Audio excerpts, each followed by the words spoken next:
Lesson 100 has two parts. The first part is on estimating square roots, and the second part is on irrational numbers. Now, you learned about square roots way back in lesson 20, and let's just do an example here. Square root of 36. To simplify the square root of 36, what you do is you think of two factors that are equal to each other.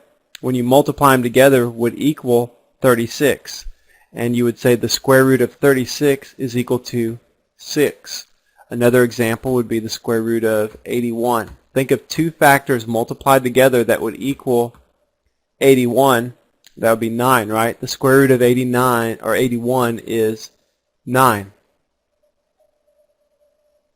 Now, what if you had this square root of 30? There are not two whole numbers that you could multiply together to get the square root of 30. You could try 5 times 5, that's 25. 6 times 6 is 36, that's too big. So it must be somewhere in between 5 and 6. That would be the square root of 30.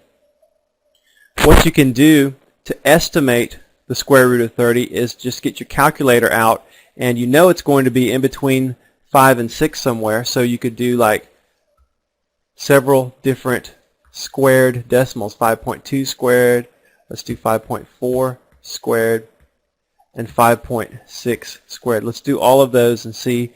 It's going to be closer to one of those than the other one. And 5.2 squared on your calculator is 27.04, so that's still a little bit low. 5.4 squared, that's equal to 29.16, so we're getting pretty close now. 5.6 squared will probably be too big, and that is 31.36. So let's try 5.5 squared. That's equal to 30.25. So that's a good estimate of the square root of 30. The square root of 30 is about 5.5. And actually it would be a little bit less than that, right? On your calculator, if you have a scientific calculator, which you should have, there should be a symbol on there that looks like the square root sign. And what you can do is type in 30 and then hit that square root sign, and it will give you the actual value of the square root of 30. If you have a graphing calculator, what you do on that is usually you do the square root sign first, then you hit 30 and enter. Now, the square root of 30, the actual value is, I have a TI-83 Plus graphing calculator, and it shows 5.4772255575. And that's as many decimal places that are shown. I imagine it continues on past that. But as you can see, we can't, or it would be very difficult to get that exact value for the square root of 30. There's really no need in spending a lot of time estimating a square root or trying to calculate it when you have a calculator that can do that for you. Now let's look at one more idea about manipulating square roots. And let's look at another way of thinking about square roots. If we had x squared equaled 25, x equals the square root of 25, or just 5. Let me just think about it. What times what equals 25? That's what we're saying when we say x squared. 5 times 5 equals 25. So x equals not just 5, but we could say it equals the square root of 25 as well. Just something to think about. Look at these three practice problems. I've given you some square roots that you can't answer just by multiplying two whole number values together. So what I want you to tell me is between what two consecutive integers these square roots lie. Now, I don't care how you figure that out. You can do that on the calculator if you want to, and that's just good practice because you need to know how to figure out the square root of a number on your calculator. And if you did the square root of 5 on your calculator, you would see that that equals about 2.2. So that means that the square root of 5 is going to lie between 2 and 3. And then, of course, another way to think about that is think of square roots that you know. You know the square root of 4 is 2. You know the square root of 9 is 3. So the square root of 5 would lie between those two. On B, square root of 60, between what two integers would that lie? Well, you know what the square root of 64 is. That's 8, right? And then 7 times 7, that's 49. Square root of 49 is 7. So square root of 60, the result of the square root of 60 is somewhere in between 7 and 8. And then on C, the square root of 500. Well, let's just think about this. 20 times 20, that would be 400. So the square root of 400 is 20. Let's just do some things on our calculator. Let's do 22 squared. That's 484. 23 squared. That's 529. So that means that the square root of 500 would be somewhere in between 22 and 23. And actually the square root of 500 is about 22.36. Look at problem D. I want you to find what x is on that. We've done problems like this before, but you always had a whole number answer on the ones in the previous lesson when you were using the Pythagorean theorem. Just solve this using the Pythagorean theorem. And you see that side opposite the right angle, that's the hypotenuse. That's the one we're solving for. X squared is equal to 2 squared plus 2 squared, or just 4 plus 4, is 8. Now remember what we were talking about earlier when we said x squared equals 25, which means x equals the square root of 25? Apply that here to solve for x, because there's no two whole number factors that you can multiply together to get 8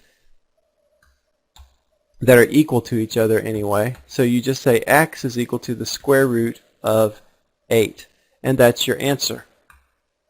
X equals the square root of 8. That would be the length of that missing side. It's the square root of 8 units long. And that means it's between 2 and 3 units long. We would expect it to be greater than 2, right? We could even do that on our calculator, see what the square root of 8 equals. It's 2.83. And that helps us know that that answer makes sense. Let's do another one. Solve for x on that. It's not the hypotenuse this time. The hypotenuse is 3, so we say 3 squared is equal to x plus 1 squared, or just 1. And so, actually that needs to be an x squared, right? Each side squared, the sum of those sides squared. So now we have 9 equals x squared plus 1. Subtract 1 from both sides, and we get 8 equals x squared. And again, we would just have x equals the square root of 8. That would be the length of that missing side, square root of 8 units long. Anytime you have a problem like that where you're solving for a squared unknown value and you don't know two equal factors you could multiply together to get that value, then you just do the square root of it. Now, we have talked about rational numbers. We learned about those in lesson 86 when we were talking about number families. And rational numbers include the integers, the counting numbers, and the whole numbers. Rational numbers are numbers that can be written as a ratio of integers. So hopefully that makes sense to you that an irrational number cannot be written that way. And that's another family of numbers, is the irrational numbers. I'll just use that number symbol there to abbreviate. So the other family, the main grouping, is the rational numbers. Both of those grouped together make up what is called the real numbers. There's actually such thing as an imaginary number. We won't get into that in this book, but you will later in algebra.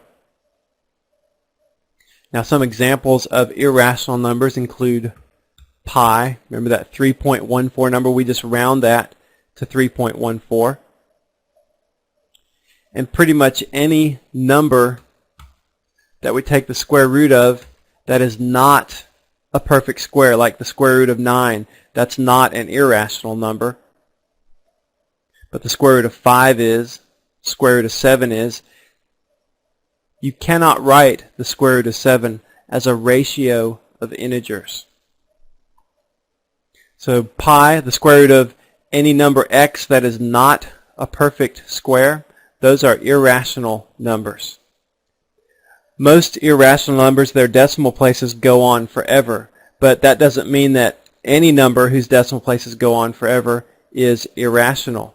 For example, 1/3, the decimal form of that is 0.3 repeating, but we just wrote that as a ratio of integers, so we know that that's a rational number. If it has a repeat end, a repeating pattern, then it's normally not an irrational number. So now you know all the real numbers. The irrational numbers, those are the ones that cannot be written as a ratio of integers, and then you have your rational numbers, which include integers, whole numbers, and counting numbers. Okay, well that's all for lesson 100.